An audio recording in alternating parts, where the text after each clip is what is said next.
Believe it or not, today is shaping up to be the biggest green day for the S&P 500 since, get this, February 22nd, 2024. That is, as long as the current gain on the S&P holds up into the close of the day. But if the S&P closes up more than 2.07%, this is going to be the biggest green day we have seen in a very long time. In fact, you'll have to go back to 2023 to find a green day on the S&P more than 2%. And that was a little surprising to me, given just how strong markets have been in 2024. So was Tom Lee correct again? Is the correction actually over? And what caused markets to have this big green day today? And this is actually pretty incredible. Well, the fact that you're up so much on initial jobless claims, barely coming in lower than expected, is just flat out remarkable. I would say jaw-dropping, because we've had good CPI reports, we've had good GDP reports, we've had all kinds of good data over the past, call it 6 months, that has not given us this large of a green day. So initial jobless claims came in at 8:30 in the morning Eastern Standard Time this morning at 233,000. That's still a decently high number, but we were expecting 240,000 initial jobless claims. So it was about 7,000 lower than expected. Last week's initial jobless claims were actually revised higher by 1,000, from 249,000 to 250,000. So initial jobless claims are seen as the most leading indicator we have on the labor market. The fact that you came in higher than expected shows, yeah, there could be some weakening out there in the labor market still, and there is, right? The trend is definitely still higher for initial jobless claims, but it's not falling through the floor. And I don't think any of us expected or are expecting really the labor market's going to fall out of bed one of these weeks. It's possible, but usually a catalyst causes that. And we haven't seen that kind of catalyst, at least until the last couple of days ago, with this really mini financial meltdown that we have seen. So this data caused a massive rally in the S&P. Now, from peak to trough, from all-time highs to the low, we did end up falling almost 10% for the S&P, 9.76%. That is a typical correction. Now, the average correction during an election year is more like 12%. So it is possible that we could still fall here. The Japanese yen carryover trade, according to JP Morgan's Jamie Dimon, is about 3/4 the way done, about 75% done.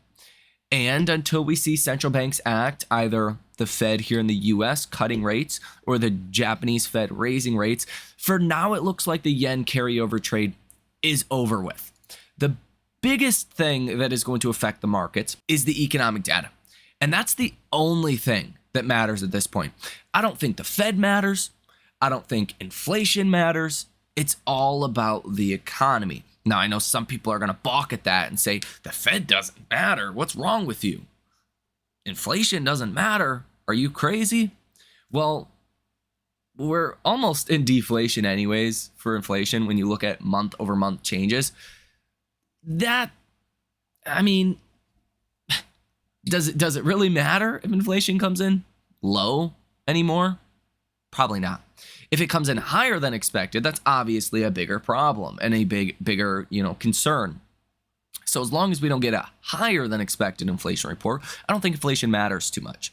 Inflation's dead. It's last year's problem, as Ryan Dietrich has said many, many times, just to kind of quote him there. The Fed, we know they're going to cut rates in September. It's going to take a hotter than expected inflation report. It's going to take some crazy good economic data for the Fed not to cut in September. They're going to cut in September. And the markets are still pricing in a 50 basis point rate cut in September anyways. So does the Fed really matter at this point? Not really. The economy, if it does okay and continues to hold up, is going to support markets. That's kind of the bottom line to this. If the economy gets worse, it's going to be a drag on markets. It's going to be bad for stocks. Here you can see, though, today's initial jobless claims did lower the odds of a 50 basis point cut. So yesterday, the odds of a 50 basis point cut sat at 72.0%. Today, they're at 56.0%. So you have dropped, 16% just from yesterday in terms of the odds of a 50 basis point cut. But you are still pricing in many cuts by the end of this year. You're still pricing in by December 18th, the federal funds rate is going to be 1% lower than where it is today at 4.25 to 4.5%. Current odds are 47.7% chance of that. Pricing in 3 rate cuts is 24.2% odds, and pricing in 5 rate cuts is 24.4% odds. This will depend on the path of the economy. As Fed Jerome Powell said at the last press conference, he could envision a scenario where there's 0 rate cuts by the end of this year or multiple rate cuts by the end of this year. It really depends on the economy. And now we're in this place where good news is good news and bad news is bad news for markets. You can also see as we're heading into the end of the day, the S&P is now up 2.03%. It's testing those February 22nd gains that we've seen then. It looks like it could be the best day for 2024 in general for the S&P, but you did just break above the 100-day moving average. If we close above that, especially in after hours, and we open tomorrow above the 100-day moving average, it could support a further bounce to this 50-day moving average, which is 524.51.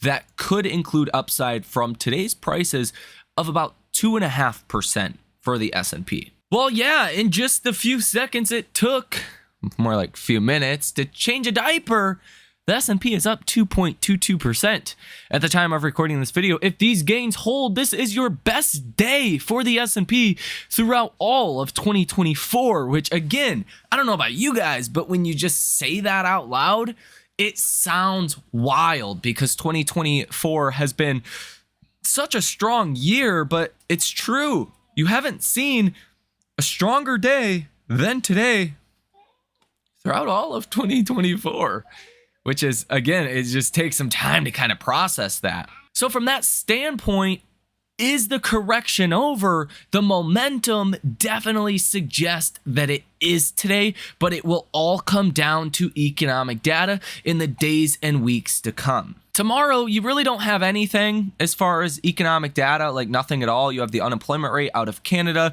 You have some oil rig counts, but literally nothing. For next week, let's see, there's nothing really on Monday. Some bond auctions, consumer inflation expectations, but that's it. On Tuesday, you have PPI month over month expecting 0.1%, so expecting a lower number than 0.2%. That was the last number we had. You have inflation data coming out Wednesday with core CPI and headline CPI year over year and month over month. Although, again, I don't think that's much of a catalyst at this point unless it comes in higher than expected. Retail sales comes out next Thursday. Last month, you came in at 0%. You're actually expecting a negative 0.1% number. I think that could be the next big catalyst that could potentially send markets, substantially higher or potentially lower. Initial jobless claims as well coming out, Philadelphia data, New York Empire State data, export imports. We're going to get a new GDP update as well for Q3. You got some Fed speakers as well on Thursday, and then on Friday you have Michigan consumer sentiment. So next week is going to be more impactful than this week as far as economic data, and potentially there's a couple more days markets could rally from here. Again, in my opinion, that 50-day moving average, I think, could be on the table here in the short term. Let's actually take a listen to this clip on CNBC. It's from Peter Cross, a Penture Investors CEO. I think I said that correctly. I might have butchered it. He says the market is non-directional right now. And he basically just gives you the game plan for the markets over the next couple of months. And I think it's very valuable that you guys listen to this. Joined on the set by Peter Krause, Aperture Investor Chairman and CEO. Good morning to you. Andrew, how are you? You're looking marvelous in purple this morning. I told you. But help us, purple is a in between. That's why he color. did it, Exactly. Yeah. But we won't talk politics. We're going to talk markets. So what have you been thinking since this Monday sell-off and everything else that's happened all week? Well, I think you got to look at the facts that we actually have, which is, one, for the last, 3 or 4 weeks before the sell-off, the Mag 7 stocks were actually reasonably unstable. They became much more volatile. They showed significant moves, daily moves. And then we had this economic number. Unemployment went from 4.1 or 4.2 to 4.3. And everybody thought the world was coming to an end. Right. Of course, 3 days later, we got ISM numbers, and the ISM numbers, which were supposed to be contractions, actually showed expansion. And of course, all of a sudden, the world just decided that we're in a recession, it's a hard landing, and you have to sell everything. Really, what I think is going on is that the market is kind of non-directional right now, meaning there's not a lot of natural buying in the market or natural selling. And investors are trying to wait to see what actually is happening in the economy. Or if you look at earnings, you have some earnings that are strong and some earnings that are weak. It's not a consistent story. There are some industries that are weaker, auto, being one, but there's some industries that are actually doing pretty well. So I think what's happening is that momentum is taking over and people are selling the positions they have. They feel mispositioned in a market that's obviously volatile. And so you're getting these big daily moves. I think we're likely to see that probably continue until September.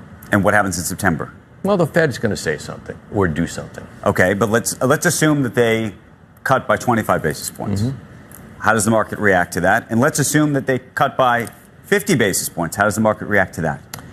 So I think we have to add a few more assumptions. Let's assume, first of all, take the 50 basis points. Let's assume they cut by 50 basis points, and you continue to see weaker economic data. Okay. I think the market will conclude, actually, this is not a soft landing, it's a hard landing. And there's even a bigger problem at hand. There's a bigger underlying issue that people haven't recognized, and I think the market will sell off. But by the way, that will create a buying opportunity because then you're sort of at the end. Mm-hmm. If they cut by 25 basis points and we see this sort of good data, bad data, but kind of in a modest direction, then we're either going to continue with this volatility or the market will conclude they're going to make it. It's a soft landing. Somebody said this. I think it was Yardini said this about this looks like 1987. Now I lived through 1987. I would say not 87 because you had an incredible drop. It was 500 points in a day. 28% or something. I'm sorry, yeah, it was an enormous percentage. Unbelievable. But I do think what was true about 87 and what was sort of true about 18 is that the market thought a certain thing and it didn't turn out to be true. And then the market recovered. Right. And I think that's where we are today. So, okay, let's say you're watching this broadcast right now. You're sitting on some kind of cash, waiting for some moment to catch the falling knife, either at the bottom or at least on the way, right? Do you do that now? Or based on your proposition, you actually wait till September? No. The problem is if you wait till September, no. You've got... You know my view. Long-term investing is critical. If you get a 10% discount, take it. You got that in most of the Mag 7 already. We got it now. The question is that a dip or is that going to become a 20% discount? Let's say it goes down 20%. Yes, you'd be smarter buying down 20, but you bought it down 10. That's still a good deal. You can't time it perfectly, I guess. You can't time it perfectly. And you could buy more. And you could buy more. And you should buy more. You shouldn't spend all your money now. So spend. So what have you been doing this past week? I actually did. I bought equities. You did? I did. Bought that new tie. Was there anything you sold? I bought that new tie. Is there anything you sold? Beauty. I did not sell anything. You sold nothing? I sold nothing. Is there anything you had sold earlier in the summer, like Warren Buffett? Yeah, well, let's talk about the portfolios. In the portfolios, we definitely changed risk. We took risk down because volatility was going up. And so, we like any reasonable portfolio manager, you would adjust your risk positions to a much more volatile market. And I think that volatility is going to stay until we see some clarity. Here on the day today, what's actually fascinating, we're having what looks like the best day of 2024, which is outright shocking to me. You have the CNN Fear and Greed Index at 23, which anything under 25 is extreme fear. So you're technically still in extreme fear and having the best day of 2024. That's remarkable. I think this is really being skewed a lot by the put and call options that is in extreme fear, and the market volatility, the VIX, that is still pretty fearful today, with a VIX coming in, let's check together, at still about 25. And here you can now see the headline: the S&P 500 heads for the best gain in a year as market attempts rebound from Monday's rout. We also have a new AI investor sentiment survey that just came out, showing bullish investors at 40.5%. So people are still pretty bullish out there. Neutral investors really getting squeezed in this latest report, down to 22.0%, and bearish investors up to 37.5%, which is higher than the historical average of 31% for bears. Historical average for neutral investors is 31.5%, so you're far below that, currently at 22%. And the historical average for bullish investors is 37.5%, which you're even still higher than that historically speaking. The percent of stocks currently trading above their 50-day moving average is sitting at 42.5% today. That's up 16% from yesterday. You do have about 6% of all stocks today breaking above their 50-day moving average. So you're starting to rise a little bit, and today is really a broad-based rally that we are seeing, which does look healthy for overall markets. So if you are a bull, today is a great day. If you recall, just a couple of days ago during this bounce on August 6th, I was not feeling good about markets. Let me just be honest, because you bounce 1% after hitting 65 on the VIX. I mean, that was not a strong bounce at all. You gave away like 70% of that day's gain and closed near the low of the day. It was not a great day, but today's bounce looks a lot more constructive. And I think today also just again highlights just how important the economy is to our markets. It's all about the economy. It's not about these other factors. Tom Lee also shares this on his X account from Carl over on CNBC, where he says two charts side by side. Number one, Google searches for recession, and number two, corporate mentions of recession. Google searches have exploded as far as searches for recessions, but corporate America is at its lowest since 2021. So corporate America feels pretty confident out there, not very, doomsday recessionary kind of forecast. But there's definitely some investors that are starting to feel a little bit more concerned. Option activity today, at least the interesting flow sentiment for the SPY. This is tracking big money trades, large, unusual trades. You're seeing 58 different orders totaling $14.4 million with a positive order value of 27%. Evercore says today in a new note, the sell-off is a buyable correction in a bull market, not the end of the bull market. We are reminded that earnings drive stocks in the long term. And as Q2 earnings season wraps up, growth of 11% plus, with estimates holding relatively steady for 2024 and 2025, despite some signs of strain in the U.S. economy, bodes well for the S&P 500. Liz Young Thomas on X says the S&P 500 has not traded strong into closes this week. Notable pullbacks towards the end of each trading day. Possible explanations could be investors are hesitant to carry exposure overnight while Japanese markets are open, or that the BTD mentality is shaken by recent volatility. That's why if we do hold these gains into the end of the day and we do not sell off the best day of 2024, this could be a really good sign for what's to come over the next couple of days, potentially couple of weeks. Again, I do think on an upside move, this 50-day moving average is probably going to serve as some resistance and would be a good level to reach for the bulls. If you are a bear, you want to see us get rejected at this 100-day moving average. You want to see that end of the day sell-off that we have grown used to over the past couple of days, and then make our way back to the lows on the SPY, which was about 510, which to get back to those lows, that would be downside from here of almost 4%.